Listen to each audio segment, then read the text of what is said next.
हम लोगों ने सहमति से राजपाट जमींदारी छोड़ी, इसका कोई पछतावा नहीं। इधर ब्रजभूषण ने दिखाए आरक्षण पर सख्त तेवर, उधर करीबी नेता पर फायरिंग ने हिलाई सरकार।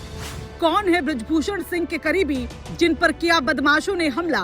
खौल उठा शत्रुओं का खून, ब्रजभूषण भी बहुत गुस्से में हैं। पुलिस की कार्यशैली पर सवाल, अब आगे क्या होगा?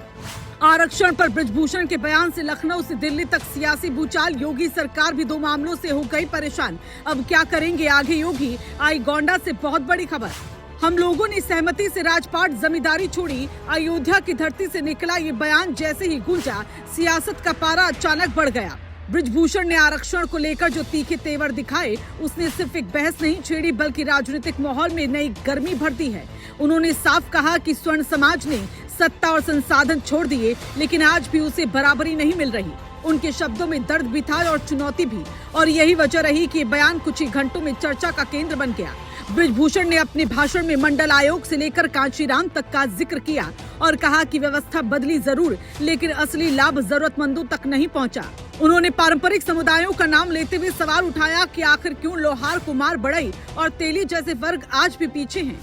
उन्होंने यहाँ तक कह दिया कि स्वर्ण अब मजदूरी कर रहा है, रिक्शा चला रहा है और मंदिरों में काम कर रहा है, लेकिन फिर भी विरोध झेल रहा है। ये बयान सिर्फ सामाजिक टिप्पणी नहीं था, बल्कि एक बड़ा राजनीतिक संदेश भी था, जिसने अलग अलग वर्गों में अलग अलग प्रतिक्रियाएं पैदा कर दी।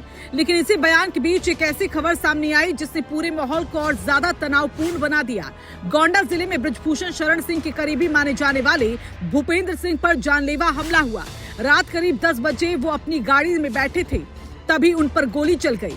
गोली लगने के बाद उनकी गाड़ी अनियंत्रित होकर पेड़ से टकरा गई और इलाके में अफरा तफरी का माहौल बन गया। इस घटना ने न सिर्फ स्थानीय स्तर पर बल्कि पूरे राजनीतिक गलियारे में हलचल को पैदा कर दिया।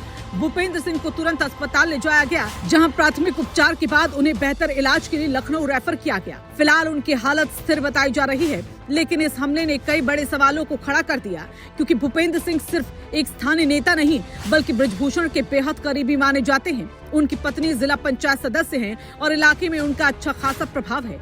ऐसे में इस हमले को सिर्फ व्यक्तिगत रंजिश नहीं बल्कि सियासी संदेश के तौर पर भी देखा जा रहा है। घटना के बाद पुलिस तुरंत हरकत में आई और 4 विशेष टीमों का गठन किया गया। अलग अलग ठिकानों पर दबिश दी जा रही है और आरोपियों की तलाश जारी है। लेकिन सवाल यही है कि आखिर इतनी बड़ी वारदात कैसे हो गई? क्या ये सिर्फ चुनावी रंजिश का मामला है या इसके पीछे कोई बड़ा खेल चल रहा है?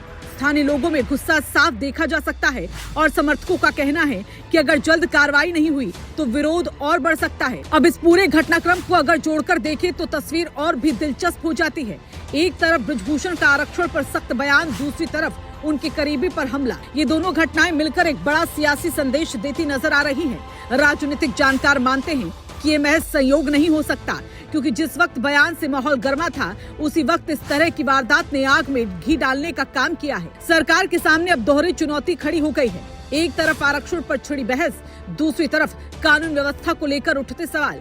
ऐसे में देखना बेहद अहम होगा कि आगे क्या कदम उठाए जाते हैं। क्या ये मामला सिर्फ एक अपराध की जांच तक सीमित रहेगा या फिर इससे सियासत की दिशा भी बदलेगी? फिलहाल इतना तय है कि ब्रजभूषण शरण सिंह के बयान और गोंडा की घटना ने मिलकर ऐसा माहौल बना दिया जिसने पूरे प्रदेश की राजनीति को झकझोर कर रख दिया है। आने वाले दिनों में इस मुद्दे की गूंज और तेज होने वाली है और हर किसी की नजर अब अगली चाल पर टिकी हुई है।